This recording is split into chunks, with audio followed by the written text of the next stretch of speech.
관계를 통해서 살아갑니다. 그래서 우리가 또 연을 굉장히 중요하게 여기면서 살기도 하잖아요. 그런데 서로에게 가장 중요한 관계가 상황 때문에 더 이상 중요하지 않게 되는 경우가 있는데, 자신에게 처한 상황만을 주장하게 되면 그 관계는 힘을 잃어버리는 거죠. 요셉의 이야기를 해보겠습니다. 요셉은 아버지의 사랑을 독차지할 만큼 특별한 관심과 지지를 받으면서 살았습니다. 그런데 그 아버지의 편애 때문인지 형제들로부터 미움을 받게 되죠. 그러니까 질투와 시기의 대상이 된 것입니다.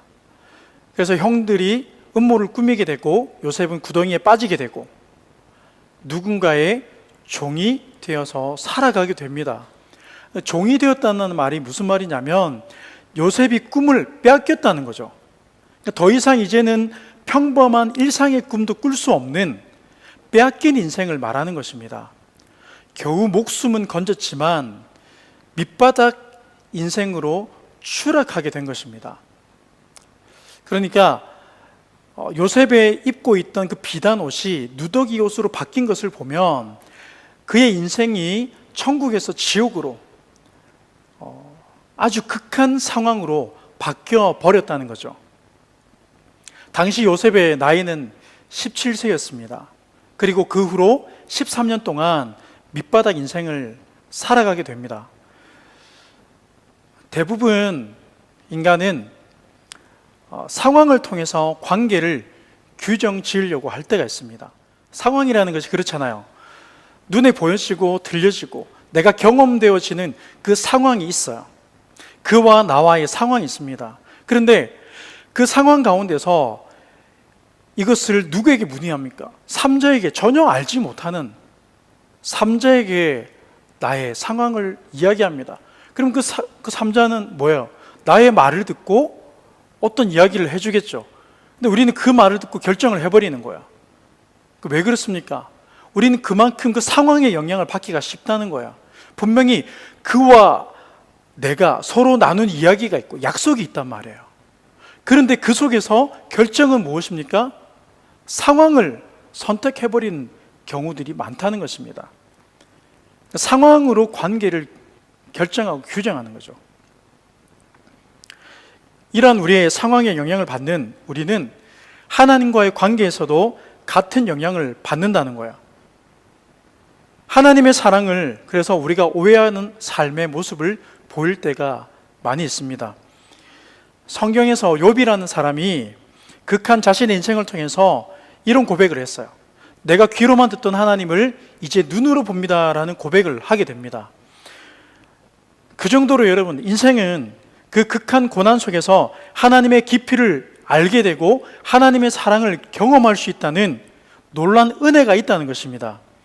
요셉은 인생에서 가장 중요한 시기에 꿈을 잃어버린 거예요. 아니, 인생을 완전히 빼앗긴 것입니다. 그리고 언제 또다시 버림받게 될지 모르는 그 종의 모습이 되어서 그 누구도 의지할 곳 없는 그런 삶을 살아갔다는 것입니다. 그러나 요셉이 그 험한 인생을 견딜 수 있었던 것은 자신에게 일어난 상황과 형편과 그 비참한 처지 속에서 자신을 향한, 나를 향하신 그 하나님의 사랑을 불신하며 거부하지 않았다는 것입니다. 여러분, 상황을 선택하게 되면 우리는 순간순간 그 의지의 대상이 달라지게 됩니다. 요셉은 자신의 그 희노애락 가운데 그 꿈을 주신, 자신의 인생 가운데 하신 그 약속의 하나님의 말씀을, 그 하나님의 사랑을 신뢰했다는 것입니다. 우리가 기억해야 될 것이 무엇입니까? 인생에서 거저 그냥 쉽게 주어지는 것은 없다는 것입니다. 하나님은 고난의 유익을 누구보다 잘 아십니다. 우리가 사방을 둘러봐도 의지할 곳 없는 그때에 내 손을 더 강하게 붙들어 주시는 그 하나님을 향한 그 믿음입니다. 가장 힘들고 어려운 시간에 나와 함께 했던 사람을 여러분, 우리가 쉽게 잊을 수가 없잖아요. 요셉은 자신의 그 인생 가운데 지독하게 깊은 구덩이 같은 그런 빠져나올 수 없는 버림받은 인생 가운데서 자신을 떠나지 않고 나와 함께 하시는 하나님을 신뢰하였다는 것입니다. 그래서 여러분, 상황보다 관계에 집중하면 시련은 있어도 실패는 없습니다. 상황을 바꿔달라는 그 기도가 아니라 나의 처지와 형편과 내 모습을 아시면서 나를 떠나지 아니하시는 그 하나님의 약속을 믿는 그 믿음 안에서 하나님의 그 생명력이 극한 상황에서 요셉을 견디게 했을 뿐만 아니라 또한 성장시켰다는 것입니다. 그래서 우리가 이 땅에서 살아가는 우리에게 필요한 것, 더 중요한 것은 상황보다 관계라는 것입니다. 우리가 흔들리는 이유는 하나님과의 그 깊은 관계보다 더 나은 상황과 그 현실에 대한 기대만을 그 관계의 목표로 생각하기 때문에 그렇습니다. 여러분, 상황은 얼마든지 좋아질 수도 있고 나빠질 수도 있습니다. 그런데 관계는 지켜내지 않으면 잃어버리는 거예요. 요셉은 하나님과의 그 관계에 집중할 때 절망 가운데서 포기하지 않았을 뿐만 아니라 성장했다는 것입니다. 더 나은 위치, 절대적 누구보다 위에 올라간 것을 성장이라고 말하지 않습니다. 성장은 내가 힘을 가졌음에도 불구하고 군림하지 않는 그 모습이 성장한 사람이에요. 요셉이 총리가 되어서도 자신의 그 힘을 가지고 사람을 억압하고 무시하고 군림하지 않을 수 있었던 것은 본문 5절 말씀에서 이렇게 기록하고 있습니다. 당신들이 나를 이곳에 팔았지만 하나님이 생명을 구원하시려고 나를 당신들보다 먼저 이곳에 보내셨다는 것입니다. 그러니까 요셉은 상황이 달라졌지만 여전히 하나님의 선하신 계획을 믿었다는 거예요. 하나님의 선하신, 하나님의 함께하심을 요셉을 믿고 있었습니다. 신뢰하고 있었습니다. 요셉은 상황보다 하나님과의 관계에 더 집중했던 것을 보게 됩니다. 여러분, 나무가 자라고 열매를 맺기 위해서는 햇빛만 필요한 것이 아니죠. 비도 필요하고 바람도 필요합니다. 비도 내려야 되죠. 때로는 강한 햇빛이 쬐기도 하고 강한 바람이 불기도 하고 강한 비가 내리기도 합니다.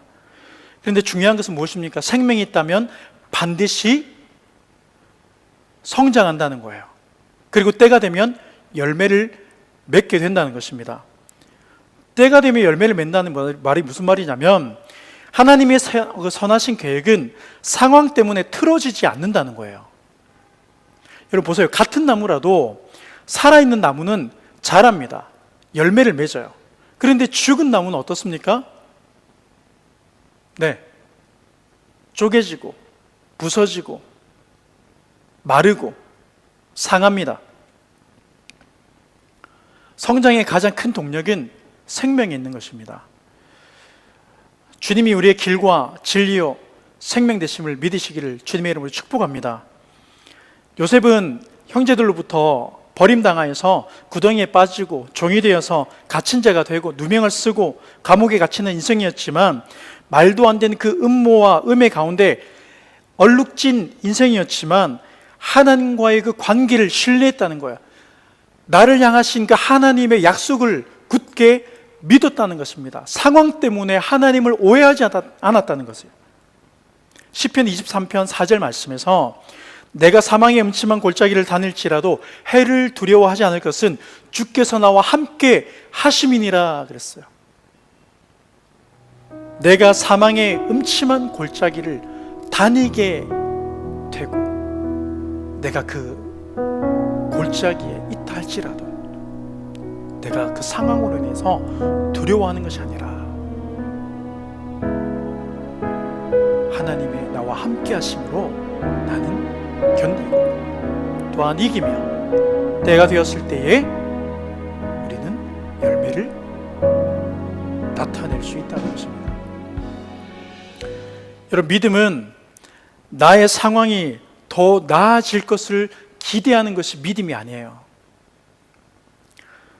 나의 인생 가운데 어떠한 상황 가운데 내가 놓이게 될지라도 시편 23편 4절 말씀처럼 내가 사망의 음침한 골짜기를 다니게 된다 할지라도 하나님이 나를 떠나지 않으시고 오히려 나를 더 강하게 붙드시는 그분의 사랑을 믿는 거예요. 변함없으신 그분의 약속을 믿는 것입니다. 비가 내리면 비를 맞으시고 바람이 불면 바람을 맞으시기 바랍니다. 성장의 동력은 생명에 있기 때문입니다. 인생의 모진 풍파 속에서 주의 지팡이와 막대기가 나를 안위하시며 하나님의 선하신 계획을 틀지 않으시고 나의 걸음을 선하게 인도하신다는 것을 믿는 거예요. 어디서? 사망의 음침한 골짜기에서도 하나님을 신뢰하는 것입니다. 여러분, 버림받은 인생은 없습니다. 상황이 어려운 그때에 하나님의 사랑은 나를 향해서 더 강력하게 다가온다는 것을 굳게 믿으시기를 주님의 이름으로 축복합니다.